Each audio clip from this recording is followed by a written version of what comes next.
C'est l'heure de notre rendez-vous avec le magazine Jeune Afrique. Vous nous emmenez au Sénégal ce soir, Élise Colette. Depuis quelques mois, des opposants d'un nouveau genre s'attaquent au régime de Macky Sall. De qui s'agit-il? Ils sont trois principalement. Il y a d'abord Ousmane Sonko, qui est fonctionnaire de son État, qui est inspecteur des impôts et des domaines, et qui s'est mis depuis plusieurs mois à dénoncer la gabegie financière, les anomalies fiscales de l'État sénégalais, et à s'en prendre aussi à l'entourage de Macky Sall. Il y a aussi Abdoul Mbaye, qui est le premier ministre de Macky Sall, qui avait été limogé au bout de 18 mois. Il est banquier, lui, et il a dénoncé les conditions de délivrance des permis d'exploitation du pétrole sénégalais.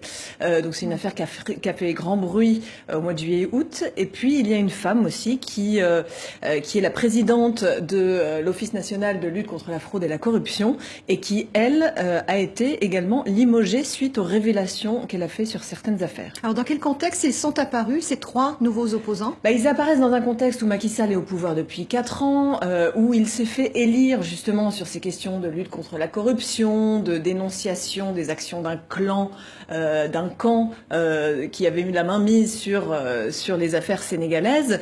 Et évidemment, aujourd'hui, les Sénégalais se rendent compte que c'est bien plus compliqué, que peut-être la main mise a changé de camp.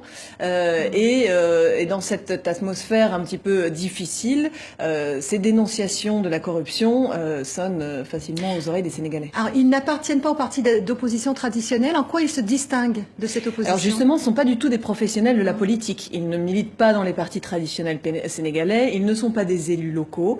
Ils sont des fonctionnaires pour deux d'entre eux, un banquier pour l'autre, vraiment issus du secteur privé, et qui dénoncent aujourd'hui un petit peu pour sauver l'intérêt général. Donc ils sont pas du tout dans le dialogue, enfin ils sont pas du tout dans la rhétorique politique. Ils n'emploient pas les mêmes mots. Ils sont beaucoup plus directs. Ça, évidemment, les médias et l'opinion publique s'en délectent. Alors peut-on prévoir leur avenir? On sait qu'il y a des élections législatives. Dans un an, exactement. Alors ils ont déjà des partis politiques qui pourraient peut-être se rapprocher.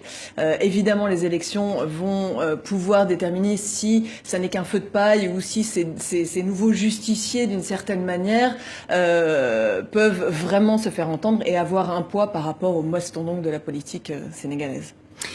Les nouveaux opposants, c'est un article signé Benjamin Roger, c'est à découvrir dans le magazine Jeune Afrique cette semaine également sur jeuneafrique.com. Merci Élise Colette.